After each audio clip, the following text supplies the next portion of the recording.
aujourd'hui, nouvelle recette, panna cotta d'asperges vertes.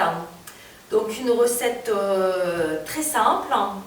Le plus long, ça va être d'éplucher les asperges. Donc pour cette recette, on va avoir besoin d'une botte de 500 g d'asperges, 3 feuilles de gélatine, 350 g de crème liquide, 50 g de parmesan râpé, 20 g d'huile d'olive, du sel, du poivre, et pour la décoration, mais là c'est facultatif, un petit morceau de parmesan pour pouvoir faire quelques copeaux et des tranches de bacon pour faire des chips de bacon. Donc on va passer à l'épluchage des asperges.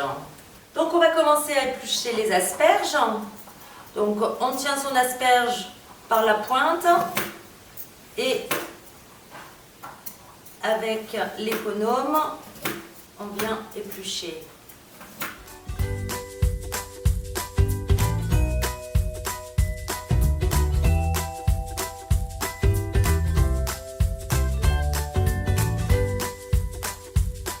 Donc on va vraiment éplucher succinctement.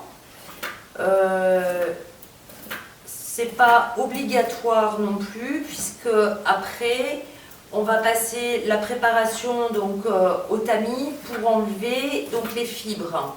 Donc si vraiment vous avez des asperges bien fraîches, toutes fines, c'est une opération que vous pouvez zapper.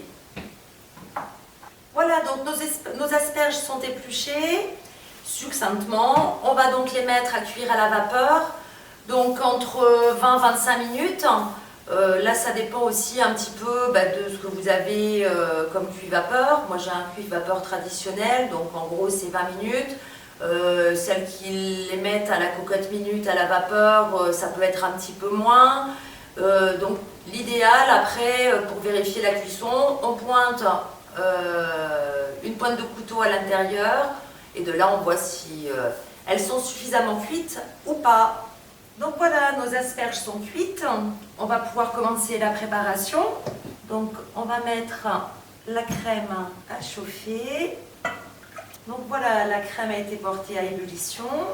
On va pouvoir la verser dans un pichet. On va ajouter le parmesan râpé, le parmesan qui va fondre tout de suite. On va mettre également nos feuilles de gélatine. Donc on avait mis à tremper dans l'eau froide, on les sort bien. On va saler et poivrer et on va ajouter nos asperges. Alors les asperges, on va récupérer 16 pointes, puisqu'en fait on ne va pas remplir complètement l'empreinte. Avec les proportions qu'on a là, avec une boîte de 500 g, on va remplir simplement 8 empreintes. Donc on va en garder 8 pour la présentation et 8 qu'on va mettre, une fois qu'on va avoir versé la crème d'asperges, on va en mettre 8 à l'intérieur. Donc on va réserver les petites pointes, on va mettre nos morceaux d'asperges. Comme je ne les ai pas coupés tout à l'heure, les petits bouts, on ne va pas les mettre puisque c'est ce qu'on appelle un peu le bois, donc c'est la partie très dure de l'asperge.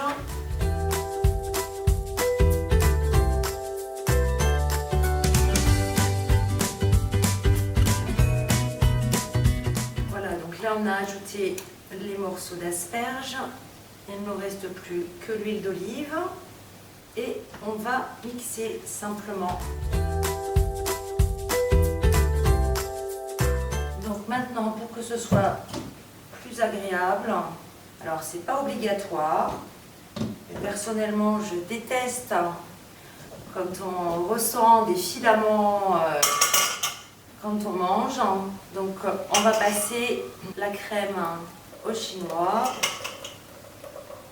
Voilà, donc après c'est juste un jeu de patience. Donc au départ avec la spatule, et quand ça devient plus épais, on va le faire à la corne pour que ça aille plus vite.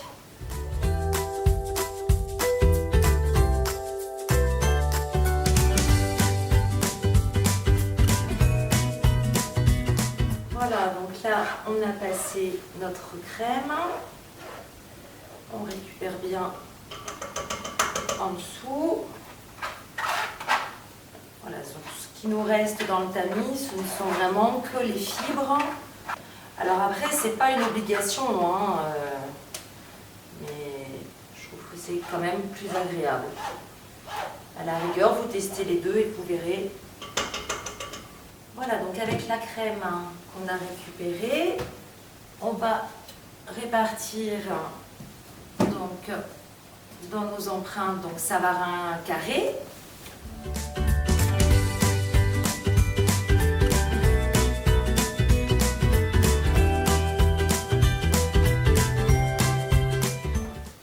Voilà, donc là, on a réparti dans nos empreintes. On n'a plus qu'à mettre une pointe d'asperge à l'intérieur. On peut l'enfoncer un petit peu. Voilà, donc maintenant, il n'y a plus qu'à mettre au frais. Donc par contre, obligatoirement une recette à faire la veille, puisqu'il va falloir laisser au minimum 8 à 12 heures au frais. On n'oublie pas de conserver les petites pointes d'asperges pour la préparation. Le petit morceau de parmesan, ce sera pour les copeaux. Et ce qu'on va faire par contre maintenant, puisque là on a le four qui est allumé, ce sont les chips de bacon. Alors comme c'est à faire la veille, profitez à un moment que votre four est allumé pour pouvoir faire vos chips, parce que il n'y en a pas pour très longtemps, donc c'est un peu dommage des fois d'allumer le four juste pour 10 minutes. Donc pour les chips de bacon, c'est tout simple. Donc là, on va couper en deux nos tranches de bacon et on va venir les placer entre deux feuilles de papier sulfurisé et on va mettre au four, donc à 160 pendant environ 10 minutes. Voilà, donc la deuxième feuille. Regardez quand même régulièrement au bout de 5-6 minutes dans votre four, parce qu'après ça peut aller très très vite.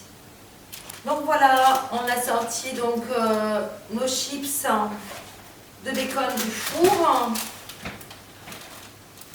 Donc faire attention de ne pas aller trop loin non plus, parce qu'au départ ça va vous sembler encore un peu mou, mais une fois que ça va être refroidi, ça va sécher encore.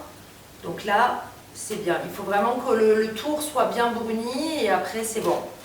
Donc on va réserver et on mettra en décoration quand on démoulera donc nos panna cotta d'asperges. Les personnes qui voudraient faire une version végétarienne des chips, au lieu de mettre du bacon, dans ces cas-là, vous prenez du parmesan. Vous faites des petits tas de parmesan sur votre papier sulfurisé. Et même principe, vous mettez après au four, ça va fondre et ça va vous faire des chips de parmesan, tout simplement. Donc voilà nos panna cotta d'asperges. Ils ont donc passé toute une nuit au réfrigérateur. On va pouvoir les démouler et ajouter la petite garniture. Donc pour les démouler, si vous voyez que c'est un petit peu compliqué, n'hésitez pas à les passer une petite demi-heure au congélateur. Ça vous permettra de congeler légèrement simplement le pourtour et pas le cœur, et le démoulage sera beaucoup plus facile. Donc étant donné qu'on a vu qu'on avait un petit peu de mal à le démouler, ce que j'ai fait, je les ai mis un petit peu au congélateur pour pouvoir les démouler plus proprement. Bon, après, il n'y en a pas pour longtemps, parce que le cœur ne va pas être congelé. C'est vraiment juste l'extérieur. Quand on touche, on voit bien que c'est pas du tout congelé dans le cœur. Alors après, c'est un choix au niveau de la gélatine. Donc dans la recette, il n'y a que 3 feuilles de gélatine. On pourrait en mettre plus pour que justement ça se démoule beaucoup plus facilement. Mais personnellement, je n'aime pas trop quand on a en bouche quelque chose de très gélatineux. Je trouve c'est la texture que j'aime moins. Donc là, vous allez vraiment avoir quelque chose qui fait vraiment lisse et crémeux plutôt que cet aspect gélatineux. Donc c'est un peu plus délicat donc, au démoulage, mais en mettant, donc, comme on vient de le faire, un petit peu au congélateur, il n'y a pas de souci. Voilà. Donc maintenant, on n'a plus qu'à mettre une petite pointe d'asperge, la petite chips de bacon. Et on peut rajouter donc quelques petits copeaux de parmesan par-dessus.